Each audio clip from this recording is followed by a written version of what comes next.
நேரில் நம்ம இன்றைக்கி அந்தலட்சுமி கிச்சனில் கருவாடு எப்படி வறுக்கிறது அப்படிங்கிறத பார்க்கலாம். நான் எனக்கு வந்து பருப்புக்கு கருவாடு வச்சுருக்கேன்.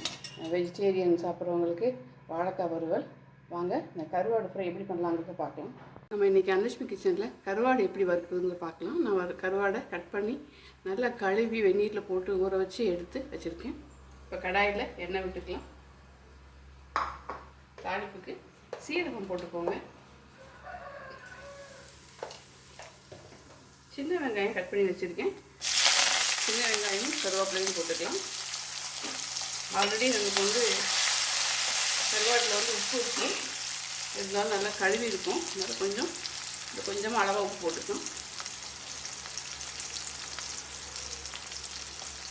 வெங்காயம் வதங்கட்டும். வெங்காயம் நல்லா வதங்கிடுச்சு. நம்ம நேரத்தில் கொஞ்சம் மஞ்சள்தூள் போட்டுக்கலாம். காரத்துக்கு சில்லி பவுடர்,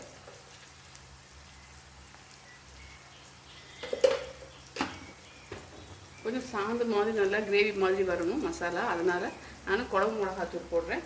நீங்கள் வந்து உங்கள்கிட்ட இல்லைன்னா நீங்கள் மல்லித்தூளும் சில்லி பவுடருமே போட்டுக்கலாம். கொஞ்சம் பெரட்டி விட்டுடலாம். ஒரு பச்சை ஸ்மெல் கொஞ்சம் போகணும். நான் கொஞ்சம் அரிசி கலந்து தண்ணி எடுத்து வச்சுருக்கேன். நம்ம அதை கொஞ்சம் விட்டு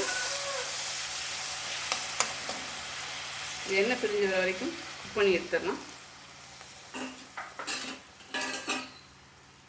பாருங்கள், நல்லா மேலே எண்ணெய் கட்டிட்டு வர்றது தெரியும் உங்களுக்கு. இந்த நேரத்தில் நம்ம இந்த கருவாடை போட்டுடலாம்.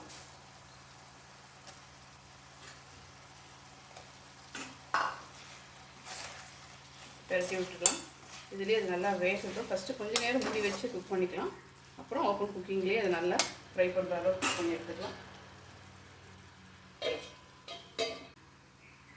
பாருங்கள், ஓரளவுக்கு இது கூட சேர்ந்ததால ஜெல் ஆயிடுச்சு. இப்போ நம்ம ஓப்பன் குக்கிங்லேயே இதை நல்லா ஃப்ரை பண்ணி எடுத்துக்கலாம்.